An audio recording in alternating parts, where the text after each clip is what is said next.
లంబోదరం పరమసుందరమేకదంతం రక్తాంబరం త్రినయనం పరమం పవిత్రం ఉద్యద్దివాకరణిభోజ్వల కాంతికాంతం విఘ్నేశ్వరం సకల విఘ్నహరం నమామి.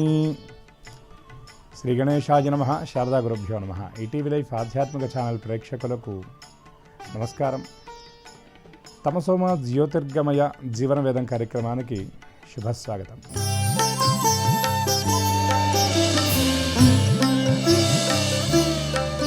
వేదోఖిల ధర్మ మూలం. అఖిల ధర్మాలకు మూలమైనది వేదం. ఈ వేదంలో చెప్పినటువంటి విధానం అంతా కూడా, వేదంలో చెప్పినటువంటి విషయాలన్నీ కూడా మానవుడు ఎలా జీవిస్తే వాడు పరిపూర్ణమైనటువంటి వ్యక్తిగా ఉంటాడు. అంతేకాకుండా విద్ అనే ధాతువు నుండి వేదం ఏర్పడింది. విద్ అంటే జ్ఞానం. జ్ఞానం అంటే జ్ఞానాదేవత కైవల్యం. ఏదైతే కైవల్యాన్ని ఇస్తుందో దానినే జ్ఞానము అని అంటారు. అయితే సాధారణంగా ఉండేటటువంటి విషయాలు, మనకు అనేకమైనటువంటి విషయాలు తెలుస్తూ ఉంటాయి. ఇవన్నీ కూడా వీటిని విజ్ఞానం అంటారు. కానీ ఏదైతే జన్మరాహిత్యాన్ని మనకు ప్రసాదిస్తుందో దాన్నే జ్ఞానం అని అంటారు. ఆహార నిద్ర భయ మైథునాని ఏతత్ సమానాం పశుభిర్నరాణం జ్ఞానేన మనుష్యం అధికం విశేషం జ్ఞానేన హీనః పశుభిః సమానః అని శాస్త్రవచనం. ఈ సృష్టిలో ఉన్నటువంటి సమస్త జంతుజాలానికి, సమస్త జీవులకు కూడా ఆకలి, నిద్ర, కోర్కెలు ఇవన్నీ కూడా సమానమైనటువంటి స్థానంలో ఉంటాయి. కానీ యుక్తాయుక్త విచక్షణతో కూడినటువంటి జ్ఞానం ఏదైతే ఉన్నదో అది మాత్రమే మానవుడికి ఉండేటటువంటి, భగవంతుడు ఇచ్చేటటువంటి ప్రధానమైనటువంటి వరంగా మనం చెప్పుకోవాలి. అయితే ఈ పరమోత్కృష్టమైనటువంటి మానవ జన్మని పొందినప్పటికీ కూడా జ్ఞానం లేకుండా ప్రవర్తించినట్టయితే జ్ఞానేన హీనః పశుభిః సమానః అని శాస్త్రవచనం.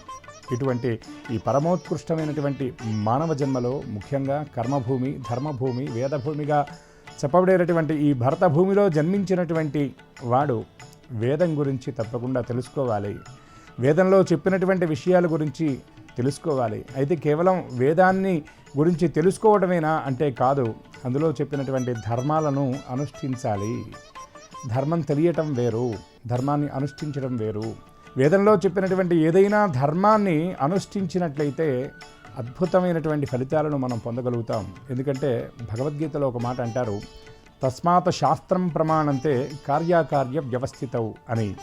అంటే శాస్త్రం అంటే వేదం నుండి ఉపనిషత్తులు, ఉపనిషత్తుల నుండి పురాణాలు, పురాణాల నుండి అనేకమైనటువంటి శాస్త్రాలు, స్మృతులు ఇవన్నీ మనకు అందాయి. ఏదైనా పని చేయాలి అన్నప్పుడు మనకి మార్గదర్శనం చేసేది ఏమిటి అంటే అది వేదమే. వేదం నుండి ఆవిర్భవించినటువంటి శాస్త్రం మాత్రమే. ఏ పని చేయాలి, ఏ పని చేయకూడదు అనేటటువంటి విషయాన్ని మనకి నిర్దేశించేది శాస్త్రం. అందుకే తస్మాత్ శాస్త్రం ప్రమాణంతే కార్య అకార్య వ్యవస్థితౌ. ఏ పని చేయాలి, ఏ పని చేయకూడదు అనేది మనకి శాస్త్రం ద్వారా అవగతం అవుతుంది. అయితే కొన్ని సందర్భాల్లో శాస్త్రాన్ని అతిక్రమించి కూడా మనం కొన్ని రకాల పనులు చేస్తూ ఉంటాం. అయితే దానివల్ల ఏమిటి ఇబ్బంది అంటే అవి అప్పటికప్పుడు తాత్కాలికమైనటువంటి సంతోషాన్నో అనుభూతినో మనకి కలిగిస్తాయి. కానీ నససిద్ధిమవాప్నోతి న సుఖన్న పరాంగతిం అని చెప్తారు. అంటే దీనివల్ల పరమ ప్రయోజనాన్ని మనం పొందలేము, సుఖాన్ని మనం పొందలేము. ఇది వేదము, వేదాన్ని అనుసరించినటువంటి శాస్త్రాన్ని గ్రహించి మన జీవన విధానం ఉండాలి అని మనం ప్రధానంగా చెప్పుకోవాలి. దానివల్ల కలిగేటటువంటి మనకి పరమ ప్రయోజనం కూడా. ఇక వేదంలో ఉన్నదంతా కూడా జ్ఞానమే. ఎట్లా ఉంటే మనిషి తన జన్మను చరితార్థం చేసుకోగలుగుతాడు అనేటటువంటి విషయం. వేదాలు మనకి అందినటువంటి అద్భుతమైనటువంటి వరాలు. అయితే ఈ వేదాలు ఎప్పుడు ఆవిర్భవించాయి, వేదాలకు పుట్టుక ఉన్నదా అంటే మనకి వేదమే మళ్ళీ దీనికి ప్రమాణంగా తెలుస్తుంది. వేదాహ అపౌరుషేయః. ఈ వేదములనేవి ఎవరు రాసినవి కాదు. పరమాత్మ ఎప్పుడైతే ఆవిర్భవించాడో పరమాత్మతో పాటే వేదాలు కూడా ఆవిర్భవించాయి. ఈ వేదాలను ఏమని పిలుస్తారు అంటే శృతులు అని పిలుస్తారు. శృతులు అంటే విని నేర్చుకున్నటువంటిది, వినడం ద్వారా తెలుసుకున్నది అని. అందుకే పౌరుషేయములు అంటే ఏమిటంటే ఎవరైనా ఒక రచయితో కవి ఉండి వాటిని గ్రంథస్థం చేస్తే వాటిని పౌరుషేయములు అంటారు. ఉదాహరణకి రామాయణం ఉన్నది, భారతం ఉన్నది, భాగవతం ఉన్నది. రామాయణాన్ని ఆదికవి వాల్మీకి విరచించాడు, భారతాన్ని వ్యాసుడు గ్రంథస్థం చేశాడు, భాగవతాన్ని కూడా వ్యాసుడే జాతికి అందించాడు. కానీ ఈ వేదాలు మాత్రం పౌరుషేయములు కాదు, అపౌరుషేయములు. ఎక్కడి నుండి వచ్చాయి అంటే పరమాత్మ యొక్క ఉచ్ఛ్వాస నిశ్వాసాల నుండి నిగమాగమాలు ఏర్పడ్డాయి అని మనకి వ్యాసవచనంగా చెప్పబడుతుంది. అయితే అనంతవై వేదాహ, ఈ వేదం ఎలా ఉంది అంటే అనంతమైనటువంటి రూపంలో రాశీభూతంగా ఈ వేదం ఉన్నది. ఇట్లా ఉన్నటువంటి దాన్ని అందులో మనకి ఏం కావాలో దాన్ని మనం గ్రహించడం అనేది కష్టం. అందుకే పరోపకార పరాయణత కలిగినటువంటి ఆ ఋషులలో అగ్రజుడు శ్రేష్ఠుడు అయినటువంటి వ్యాస మహర్షి ఏం చేశాడంటే ఆ వేదాలను సమూహంగా ఆయన విభజించాడు బాదరాయణ భగవానుడు. అందుకే ఆయన వేదాలను అనంతమైనటువంటి రాశీభూతంగా ఉన్నటువంటి ఈ వేదాన్ని వ్యాసాలుగా విభజించి ఎవరెవరికి ఏమేమి కావాలో దాన్ని అందించాడు. కనుక వ్యాసాలుగా విభజించినందుకు కాను ఆయన్ని వేదవ్యాసుడు అన్నారు ఆ బాదరాయణ భగవానుణ్ణి. అయితే దీని గురించి ఎవరు ఇట్లా చేయగలుగుతారు అంటే వ్యాసుడు మాత్రమే చేయగలుగుతాడు. ఎందుకంటే వ్యాసాయ విష్ణురూపాయ వ్యాసరూపాయ విష్ణవే నమో వై బ్రహ్మ నిధయే వాసిష్ఠాయ నమో నమః అని వ్యాసుడి గురించి చెప్తున్నారు. వ్యాసుడు స్వయంగా విష్ణువు కాబట్టి పరమాత్మతో ఆవిర్భవించినటువంటి పరమాత్మ యొక్క తత్వాన్ని మనకి తెలియజెప్పేటటువంటి వేదాలను విభజించగలిగినటువంటి శక్తి సామర్థ్యాలు అంతటి ప్రజ్ఞ కలిగినటువంటి మహానుభావుడు ఎవరంటే వ్యాసుడు. ఈ వ్యాసుడు ఎలా విభజించాడు వీటిని అంటే వేదాలకు ఉన్నటువంటి పేర్లలో త్రయీవేద, త్రయీ అని కూడా పేరున్నది. ఈ త్రయీ అంటే ఏమిటి అంటే ఋగ్వేద, యజుర్వేద, సామవేదములు మూడింటిని కలిపి త్రయీ అంటారు. ఇదేమిటండి వేద చతుష్టయం అంటారు కదా, 4 కదా అంటే 4వ వేదాన్ని ఈ విభజన అయిన తరువాత 4వ వేదం చేర్చడం జరిగింది అని మనకు వేద చరిత్రలో చెప్పబడుతున్నటువంటి విషయం. అయితే చతుర్వేదాలు కూడా సప్రమాణములే. అయితే ఈ వేదాలు దేని ఆధారంగా ఎలా విభజించారు అన్నటువంటి విషయాన్ని కనుక మనం గమనిస్తే అనంత కళ్యాణ గుణవైభవుడు అయినటువంటి పరమాత్మ యొక్క స్వరూప స్వభావాలన్నింటినీ కూడా సూక్తముల రూపంలో రుక్కుల రూపంలో మనకు అందించినటువంటి వేదం ఋగ్వేదం. అంటే దీంట్లో భగవంతుడి గురించి ఉంటుంది. ఉదాహరణకి మనం పురుష సూక్తం చూసినట్లయితే ఆ పురుష సూక్తంలో విరాట్ పురుషుడు ఎలా ఉంటాడు, ఆయన రూపం ఎలా ఉంటుంది, ఆయన తత్వం ఎలా ఉంటుంది అనేటటువంటి విషయం మనకు చెప్పబడుతుంది. అజాయమానో బహుధా విజాయతే అంటే పుట్టుకంటూ అవసరం లేనటువంటి మహానుభావుడు పరమాత్మ ఎలా ఆవిర్భవించాడు, ఎందుకు ఆవిర్భవించాడు, అత్యతిష్టదశాంగుళం, ఇట్లా అనేకమైనటువంటి విషయాలన్నీ కూడా మనకి పరమాత్మ యొక్క వర్ణనలో పురుష సూక్త రూపంలో చెప్పబడతాయి. అమ్మవారి గురించి చెప్తూ శ్రీ సూక్తమని అశ్వపూర్వాం రథమత్యాం హస్తినాద ప్రమోదిని, అమ్మవారి గురించి శ్రీ సూక్తంలో వర్ణిస్తూ మహాలక్ష్మీదేవి గురించి అమ్మవారు వచ్చే ముందు అశ్వపూర్వాం రథమధ్యాం హస్తినాద ప్రబోధిని, గుర్రాలతో ఉన్నటువంటి రథంలో అమ్మవారు వస్తూ ఉండగా సంకేతాత్మకంగా ఏం తెలుస్తుంది అంటే హస్తినాద ప్రబోధిని, ఏనుగుల యొక్క ఘింకారాలు వినపడుతూ ఉంటాయిట. ఇట్లా అమ్మ ఏమివ్వాలి అనేటటువంటి విషయాన్ని కూడా సూక్తంలో అడుగుతారు. రాష్ట్రే అస్మిన్ కీర్తిం వృద్ధిం దదాతుమే, ప్రాతుర్భూతోస్మి రాష్ట్రేస్మిన్ కీర్తిం వృద్ధిం దదాతుమే. అమ్మ నాకు పరమోత్కృష్టమైనటువంటి ఈ జన్మని ఇచ్చావు కదా, నేను ఒక ప్రదేశంలో, ఒక రాష్ట్రంలో, ఒక స్థానంలో జన్మించాను. ఈ జన్మించినటువంటి నాకు నీవు సమస్త సంపదలతో పాటు కీర్తిం వృద్ధిం దదాతుమే, నీవు నాకు కీర్తినివ్వాలి. కీర్తిని ఎప్పుడు ఇస్తుంది అమ్మవారు? మంచి పనులు చేసినప్పుడు వస్తుంది మనకి కీర్తి. అంటే మంచి పనులు చేసేటటువంటి అర్హతను అమ్మ ప్రసాదిస్తే మనం చేసినటువంటి మంచి పనుల ద్వారా కీర్తి లభిస్తుంది. అట్లాగే వృద్ధిం దదాతుమే, నాకు వృద్ధిని కూడా నీవు ఇవ్వాలమ్మా అని చెప్పి ఇత్యాది సూక్తాలలో ప్రత్యేకంగా చెప్పబడుతుంది. ఇట్లా అనేకమైనటువంటి సూక్తాలు కూడా ఉన్నాయి.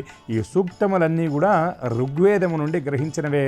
సూక్తములతో కూడినటువంటి ఈ సమూహమును రుక్కులను ఋగ్వేదంగా మనకి వ్యాసుడు విభజించడం జరిగింది. ఇక అన్నిటికంటే మించి ప్రధానమైనటువంటి జీవనంలో ప్రతివాడికి కావాల్సింది ఏమిటి అంటే యజ్ఞయాగాది క్రతువులు నిర్వహించడం. యజ్ఞాద్ భవత్ పర్జన్యః పర్జన్యాద్ అన్నసంభవః అని కృష్ణ పరమాత్మ భగవద్గీతలో చెప్పాడు.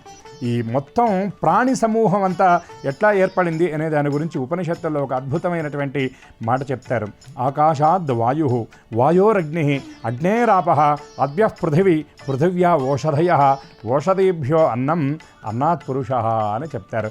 ఆ బ్రహ్మగారు పరబ్రహ్మ ఆకాశంగా ఆవిర్భవిస్తే ఆకాశం నుండి ఏమి ఆవిర్భవించింది అంటే వాయువు ఆవిర్భవించింది. ఆకాశాద్ వాయువు, వాయు.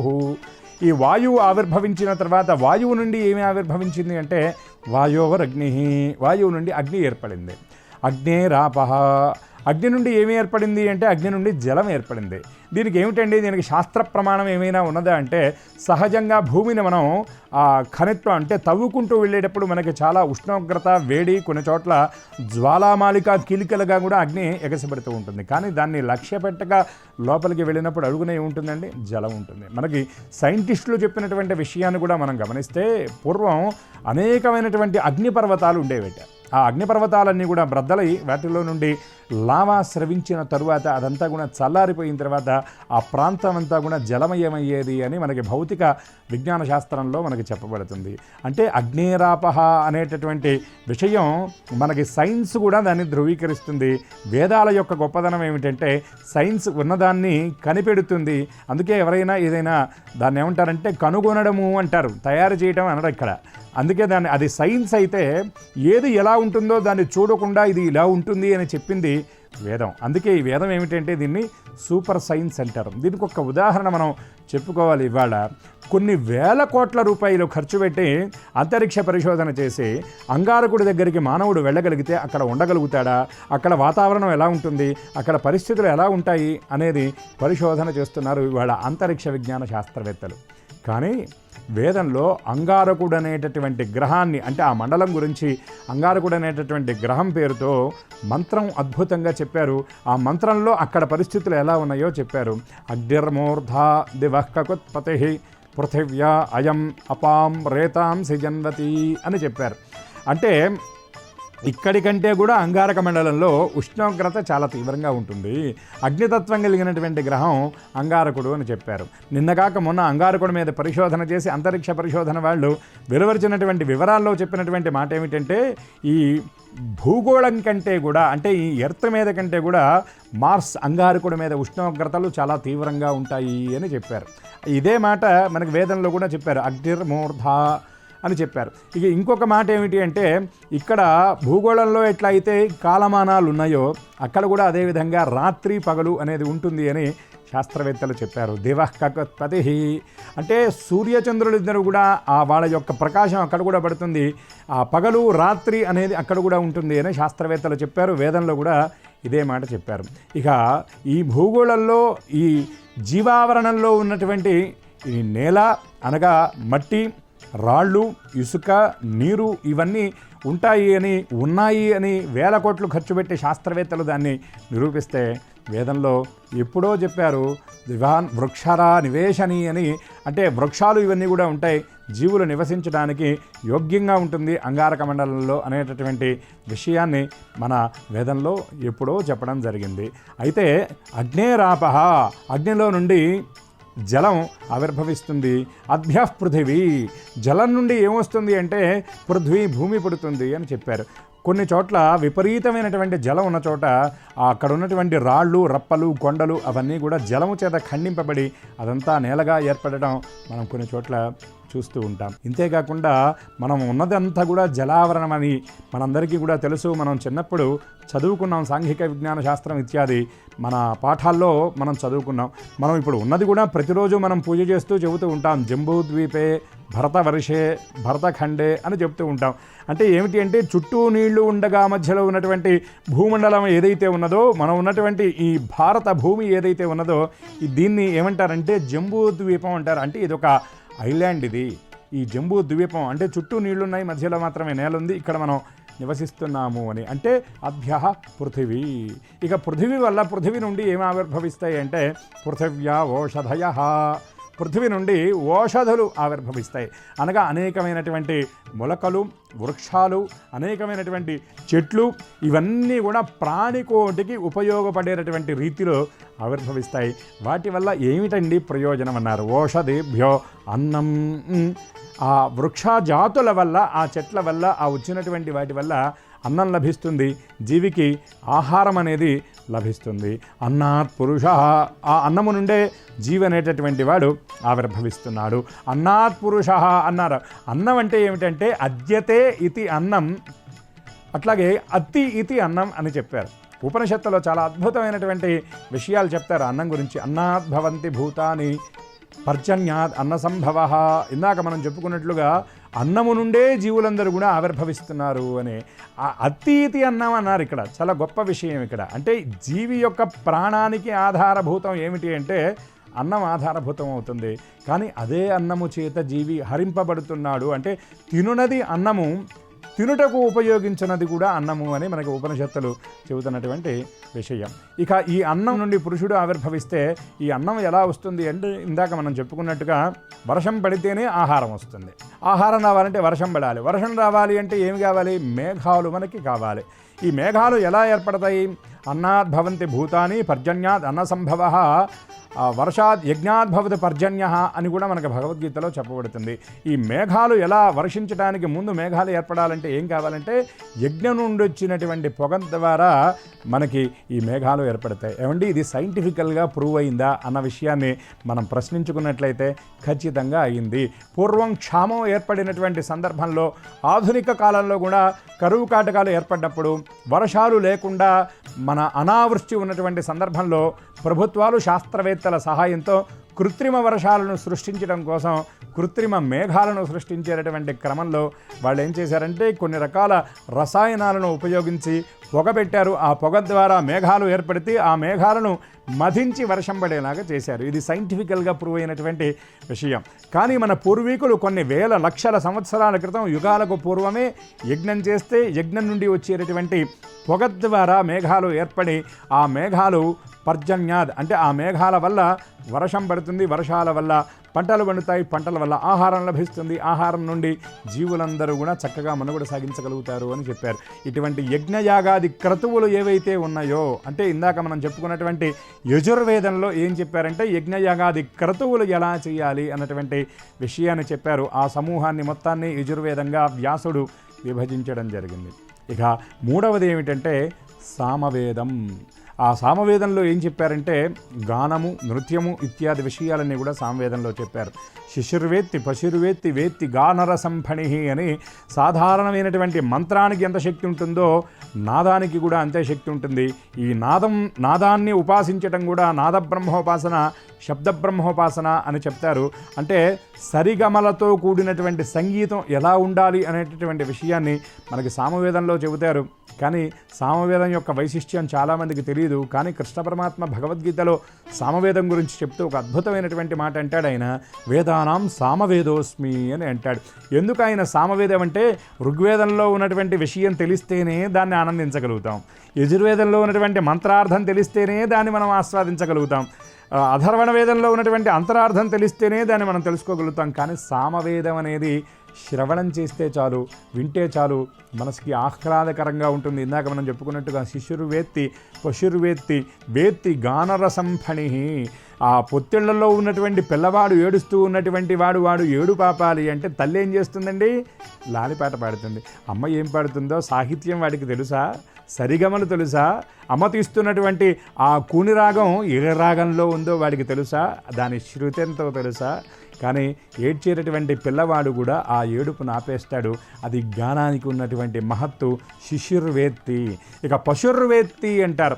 అంటే మనం సంక్రాంతి సందర్భంలో కనుక చూసినట్లయితే ఇవాళ మన బ్రతుకు వెతుకులాటలో మనం ఉండేటటువంటి పరుగులో ఇవన్నీ కూడా మరుగైపోయినాయి. కానీ ఇప్పుడు అక్కడక్కడ మనకి కనబడుతూ ఉన్నాయి. గంగిరెద్దులు అని ఆడిస్తూ ఉంటారు. ఆ గంగిరెద్దు నృత్యాన్ని కనుక మనం చూసినట్లయితే పక్క నుండి ఆడించేటటువంటి వాడు ఏ విధంగా అయితే సంగీతాన్ని మ్రోగిస్తాడో ఆ సంగీతానికి అనుగుణంగా ఆ నాలుగు కాళ్లతో ఉన్నటువంటి ఏమీ తెలియనటువంటి జ్ఞానం లేనటువంటి ఆ పశువు నృత్యం చేస్తూ ఉంటుంది. కొన్ని చోట్ల అశ్వాలను, గుర్రాలను కూడా అదేవిధంగా ఆడిస్తూ ఉంటారు, మనం చూస్తూ ఉంటాం. అంటే పశుర్వేత్తి, పశువు సైతం కూడా దానికి ఆ గానానికి పులకిస్తుంది. వేత్తి గానరసంఫణి అనగా సర్పాలను సైతం ఆడించాలి అంటే నాగస్వరము అనేటటువంటి పేరుతో ఒక అద్భుతమైనటువంటి వాయిద్యాన్ని మ్రోగిస్తారు. తద్వారా ఆ సర్పం ఇటు కావాలంటే అటు దానికి తగ్గట్టుగా నృత్యం చేస్తూ ఉంటుంది. ఇది గానానికి ఉన్నటువంటి సమ్మోహన శక్తి. ఇంకా అద్భుతమైనటువంటి విషయాలు చాలామంది చెప్పారు. ఈ మధ్య హీలింగ్ అంటే వైద్యం చేయడానికి, చాలా దీర్ఘకాలికమైనటువంటి వ్యాధులను నయం చేయడానికి కూడా సంగీతాన్ని ఉపయోగిస్తున్నారని, కొన్ని రకాల వ్యాధులకు ఏ రాగాలు ఏ విధాలలో సంగీతం వింటే ఆ రోగాలు ఉపశమిస్తాయి అనేటటువంటి విషయాన్ని కూడా మన నాదవైద్యం అనేటటువంటి పేరుతో కొందరు చేయటం అనేది మనం లోకంలో చూస్తూ ఉన్నాం. సంగీతానికి అంత అద్భుతమైనటువంటి శక్తి ఉంటుంది. ఇంకొక అద్భుతమైనటువంటి మాట కూడా చెప్పుకోవాలి, కొన్ని చోట్ల పంటలు పండడానికి పొలాల్లో కూడా అద్భుతమైనటువంటి సంగీతాన్ని వినిపిస్తున్నారంట. ఆ సంగీతం విని మొక్కలు కూడా అద్భుతంగా చక్కగా అవన్నీ కూడా మొలకెత్తుతూ ఉన్నాయి, అవన్నీ పుష్పిస్తున్నాయి, ఫలిస్తున్నాయి అని ఇవన్నీ కూడా శాస్త్రవేత్తలు చెప్పి వాళ్ళ పరిశోధనల ద్వారా వాళ్ళు ప్రూవ్ చేసినటువంటి విషయం, వాళ్ళు నిరూపించినటువంటి విషయం. కానీ ఈ వైభవాన్నంతా ఇందాక మనం చెప్పుకున్నట్టుగా ఇదంతా సైన్స్ అయితే వేదం అనేది సూపర్ సైన్స్. దీని వైభవాన్నంతా కూడా ఎప్పుడో మనకి వేదాల్లో చెప్పారు. అటువంటి సంగీతం గురించి చెప్పినటువంటి వేదం ఏదైతే ఉన్నదో అది సామవేదం. ఇక అధర్వణ వేదం అని ఉందండి. ఈ అధర్వణ వేదం ఏమిటి, దీన్ని ఎట్లా వ్యాసుడు అధర్వణ వేదంగా దాన్ని విభజించాడు అంటే, దీంట్లో మానవుడి యొక్క సాధనకు ఉపకరించేటటువంటి మంత్రాలు, తంత్రాలు ఏవైతే ఉన్నాయో ఇవన్నీ కూడా అధర్వణ వేదంలో చెప్పబడ్డాయి. మంత్రాలకు చింతకాయలు రాలుతాయా అని అడగవచ్చు. మనం ప్రధానంగా చెప్పుకోవాలి, చింతకాయలు రాలడానికి మంత్రాలు అక్కర్లా, 2 రాళ్ళు వేస్తే చాలు చింతకాయలు రాలుతాయి. కానీ మంత్రాల వల్ల ఏమిటండి ప్రయోజనం అంటే మన చింతలు తీరుతాయి. అయితే మనకి తెలియనంత మాత్రాన ఇది లేదా అంటే, యథార్థంగా మనం నమ్మికతో పూనికతో గనక ఏదైనా ఒక మంత్రాన్ని అనుష్ఠిస్తే ఆ మంత్రం యొక్క గొప్పదనం మనం ప్రత్యక్షంగా దర్శించవచ్చు. అటువంటి మానవ జీవనానికి ఎటువంటి ఉపకరణగా ఉండేటటువంటి మంత్రాలు ఏవైతే ఉన్నాయో, సాధనకు ఉపకరించేటటువంటి మంత్రాలన్నీ ఉన్నటువంటి వేదాన్ని అథర్వణ వేదం అన్నారు. దీంట్లో అస్త్రాల గురించి, శస్త్రాల గురించి అద్భుతంగా చెప్పారు. ఈ 4 వేదాల యొక్క స్వరూప స్వభావాలను బట్టి వ్యాసుడు విభజించడం జరిగింది అనంతమైనటువంటి వేదరాశిని. ఈ మన సనాతన ధర్మం యొక్క గొప్పదనం ఏమిటంటే, వేదం ఏ మార్గంలో నడవమంటే మన జాతంతా ఆ మార్గంలో మనం నడిచాం. ఈ దేశంలో ఉన్నటువంటి ఈ అద్భుతమైనటువంటి నిగమ సంపద వేదం గురించి విదేశీయులు సైతం వచ్చి పరిశోధనలు చేసి దీని గురించి తెలుసుకొని ఇందులో ఉన్నటువంటి కొన్ని సంహితలను, ఇందులో ఉన్నటువంటి ముఖ్యమైనటువంటి విషయాలను తీసుకువెళ్ళి వాళ్ళ దేశాల్లో పరిశోధనలు చేసి ఆ ఫలాలను కూడా వాళ్ళు పొందారు. అంటే వాస్తవంగా వాళ్ళని చూసి మనం ఈర్ష్యపడాల్సినటువంటి అవసరం లేదు. ఈ భూమిలో మనం జన్మించినందుకు మనందరం కూడా గర్వపడాలి. అటువంటి వేదో నారాయణ స్వయం అంటారు. వేదం అంటే సాక్షాత్తు నారాయణమూర్తి యొక్క స్వరూపమే. అటువంటి వేదాన్ని మనందరం గౌరవించాలి, మనందరం అనుష్ఠించాలి. ఈ విధంగా వేదమాత యొక్క దివ్యకృప మనందరికీ పరిపూర్ణంగా ఉండాలి అని ఆశిస్తూ స్వస్తి సర్వేషాం శుభం. ఈ కార్యక్రమాన్ని తిరిగి చూడాలనుకుంటే www.youtube.com/ETV Life Spiritual లో చూడవచ్చు.